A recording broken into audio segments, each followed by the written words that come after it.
کیا آپ جانتے ہیں اللہ تعالیٰ نے ساری کائنات زمین و آسمان 6 دن میں بنا کر 7ویں دن عرش معلیٰ پر ٹھہرا۔ اللہ تعالیٰ نے 7 آسمان بنائے، زمین پر 7 ہی براعظم بنائے اور زمین پر 7 ہی سمندر بنائے۔ اللہ تعالیٰ نے جنت اور جہنم کے 7 درجے رکھے۔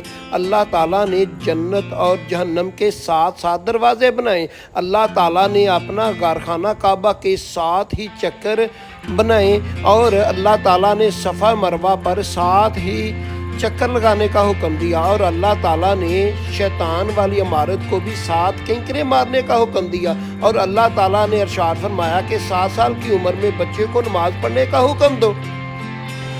اللہ تعالیٰ نے نمبر 7 میں کون سی حکمت چھپائی ہوئی ہے کہ جو بڑے بڑے واقعات میں نمبر 7 کو یوز کیا گیا ہے؟ ہم اس کا اندازہ سائنس سے لگائیں گے۔ سائنسدان کیا کہتے ہیں؟ سائنسدانوں نے جو تمام اعداد و شمار نکالے ہیں، سائنسدان کہتے ہیں کہ آپ ایک پودے کو لے لیں، پودے کے جو پتے نکلتے ہیں اور پتے نکلنے سے پھول نکلنے تک ایک خاص ترتیب سے بنائی گئی ہے، اور آپ سمندر کو دیکھ لیں، سمندر میں جو لہریں اٹھتی ہیں وہ بھی ایک خاص ترتیب کے ساتھ اٹھتی ہیں۔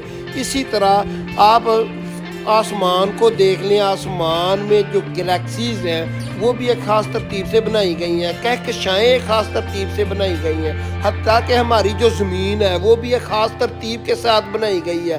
اسی طرح انسانی باڈی، انسانی جینز بھی ایک خاص ترتیب کے ساتھ بنائے گئے ہیں، جسے ہم گولڈن ریشو بولتے ہیں۔ اسی طرح ہر چیز کائنات میں ایک خاص ترتیب کے ساتھ بنائی گئی ہے، حتیٰ کہ سورج کی جو دھوپ زمین پر پڑتی ہے وہ بھی خاص ترتیب کے ساتھ پڑتی ہے، حتیٰ کہ زمین پر جو سورج کی دھوپ پڑتی ہے وہ بھی ایک خاص اینگل پہ پڑتی ہے۔ اس اینگل کو کم یا زیادہ کر دیا جائے تو کائنات میں سب ہی ختم ہو جائے۔ اچھی اور معلوماتی ویڈیو دیکھنے کے لیے میرا چینل ضرب الاسلام سبسکرائب کر لیں۔